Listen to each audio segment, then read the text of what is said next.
Hello, friends, and welcome back to Stories About Entitled People. Let's start with a story about another landlord with his stupid demands. But before we begin, don't forget to subscribe to our channel if you're new here and turn on notifications so you don't miss a new video every single day. Here we go. Shining on my landlord's face while being good on the environment. The situation. For my college years, I've decided that the best option for me, since it's the most affordable, would be renting a room in someone else's apartment. This guy wasn't ill-intentioned, though he was pretty strict, not only with his family, but especially with me. Since we were living under the same roof, using the same power/gas/water, we'd agreed that he'd pay 2/3 of the monthly bills and I'd pay the other third, which seemed fair to me since he was living only with his wife. They were expecting a baby, though. The event. One night I was chilling on my computer, as I usually do, when I heard a bang on my door. Obviously my landlord. "Hey, your room seems to be kind of bright. How many watts is that light bulb?" I had no idea. I don't even know what a watt is. Must be an energy unit of some sort? I unscrewed the fluorescent bulb, a pretty standard one. I just grabbed the first one at the store and read the label. 26 watts. I don't even know what that means. "That's too much. Take this one. We gotta save energy." He handed me a 15-watt one, and as expected, it was about half as bright as the previous one. Writing and reading on paper was a pain with this one, and everything seemed as if it was on twilight. This went on for a couple of days when the action happened. I was in the supermarket doing pretty supermarket-y stuff when I noticed a part of the lighting section I hadn't noticed before. Maybe it wasn't even there. It was LED lights. Out of curiosity, I walked towards one. I read the label, 4 watts. 4 watts? You gotta be kidding me. If a 15-watt light bulb can barely manage the sloppy, vague lighting, what will a 4-watt one do?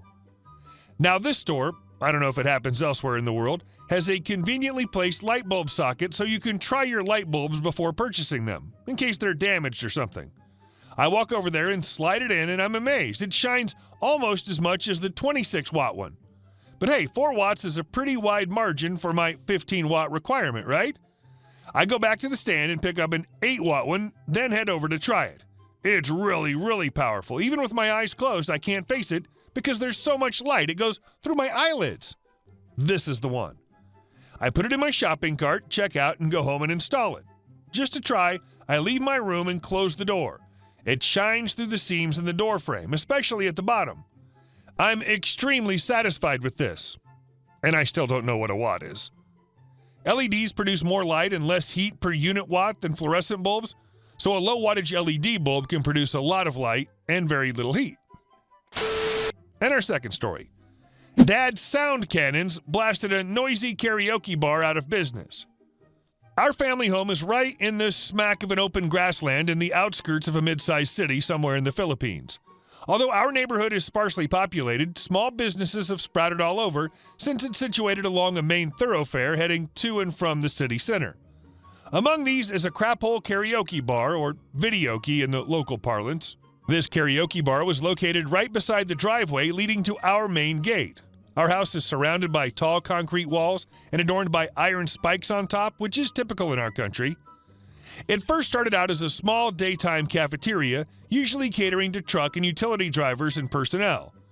Things were pretty vanilla since it opened, and its existence never really bothered us, save for the occasional 16-wheeler blocking our driveway, a honk or two and they'd be moving along.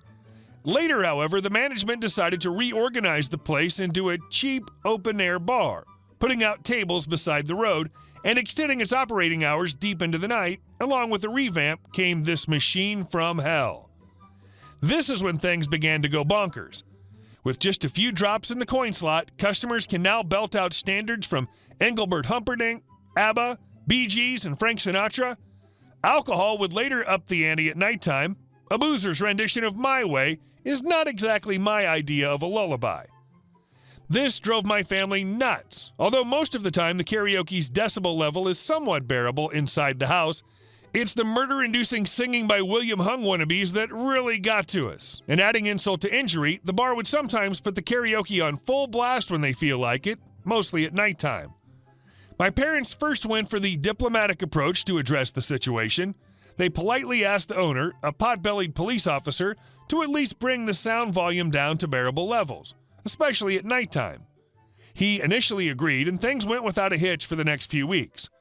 We later noticed, however, that the bar had gradually increased the volume until it was back again to pre-agreement levels, even louder than ever. When confronted by my mom, the AWipe owner just dissed her and said that she's being an elitist who's trying to put him out of business. The words he used in our local language is harsher, but basically the same idea. A few nights after the confrontation, the bar was hosting a gathering of a local truck drivers association with beer flowing on the side of the road. That damn karaoke is blaring louder than ever. This, coupled with singing and shouting drunkards, created an atmosphere similar to a cornucopia of hyenas and banshees having an orgy. This was the last straw for my dad, who suddenly flipped from a relatively nice guy into a B-turd coated B-turd with B-turd filling. Dad later told me he'd been plotting this revenge from the time the owner insulted my mom.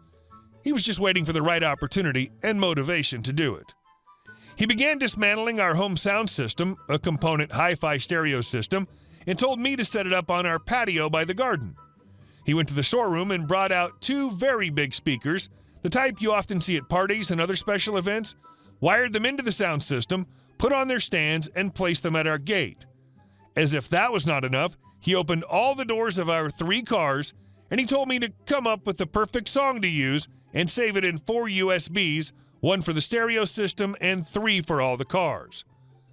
With the USBs in hand, he then ordered 2 of my siblings and I to each get into the cars, and upon his signal, to simultaneously press play and turn the volume at max. Hironobu Kageyama's Chala Head Chala began blasting them out of their wits. I used the original live English and 2005 versions of the song. The 05 version was the most bad A of them all, chilling effect-wise. It took us 4 tries before all sound systems became synchronized. After our noise barrage started, I slowly skedoodled to our gate and saw the same boozer truck drivers who were gleefully singing moments ago now turned sour-faced and constantly making dastardly looks in our direction. The karaoke bar owner later approached our gate and angrily demanded that we cease from whatever we're doing.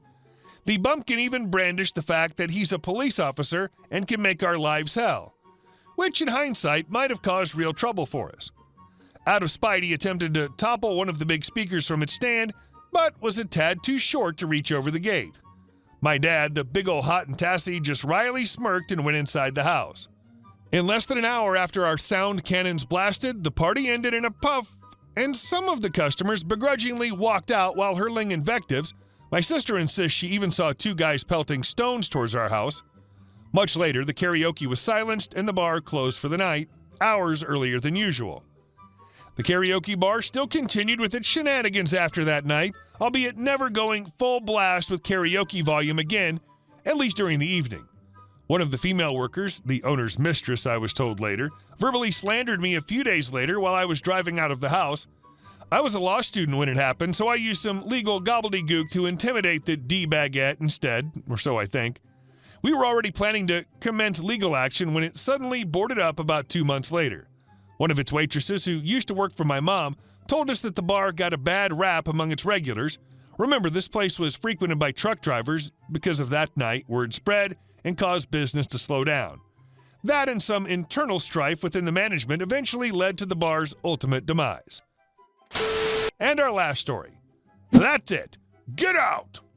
Back after I graduated high school and wanted to start looking into going into college, personal stuff had come up, so I was planning on a different career path outside of college my senior year.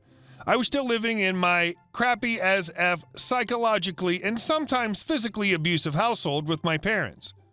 A little background. Being the oldest of 7, I'd been tasked with more or less raising the kids of the house for all my high school years and middle school years. Wake up, go to school, come home, watch kids, eat dinner, watch kids, put the kids to bed, sleep. Rinse and repeat, except on weekends, where I'd watch the kids from 8 a.m. to 10 p.m. all day. It was like this day in and day out for several long years. This combined with my parents constantly being too busy yelling at each other, bemoaning about how much pain each were in. My dad had a bad knee and used it as an excuse to never get out of bed. My mom had arthritis and a bad left wrist and just kind of flitted around aimlessly. Throwing their weight around the house to remind everyone of who was really in charge meant that I was the only one who basically kept the entire place running on a non-monetary level. Now, since I was no longer in high school and wasn't able to get a job, due to my parents not allowing me out of the house and living in a tiny town with no places hiring, my parents had me waking up at 5 every day to take care of waking all the kids up, dressing the ones who were too young to pick out their own clothes and put them on correctly, etc. One or both of them would wake up to see the kids off, usually every other day or so. On this day, they'd woken up a little before then, early enough to help me get the shoes on the littlest ones. I don't remember what exactly started the argument between me and my dad. I think he yelled at me because I'd accidentally grabbed a pair of socks that looked the same but weren't. I'd said back something sarcastic about being so sorry I hadn't been paying close enough attention. It ended with him escalating it and screaming in my face to get out or start paying rent, which I couldn't do for obvious reasons. So I did. I packed up a suitcase, called my significant other, and left. The next day, my mom was messaging me on Facebook begging me to come back. A week later, she was offering to take me out to dinner with the family in order to talk things over and convince me to come home. A month after I'd left, I was getting passive-aggressive messages daily. Though I didn't know it then, my oldest younger brother had started looking into leaving that hellhole too, being heavily verbally abused, on top of now trying to keep kids under control. Because of me leaving, it had clicked that he had the option to too. A few more months after, he'd left too. Now with their only 2 mature kids out of the house, my parents were forced to take care of their own kids. My brother managed to put on some weight and looks happier than I've ever seen him, and is finally around family who actually give a crap about him. As for me, I'm getting help with depression from living with those crappy people. I'm going to the college of my dreams, and am very happy to be alive and out of there. Hey guys, thank you all for watching the video. I'll see you in the next one.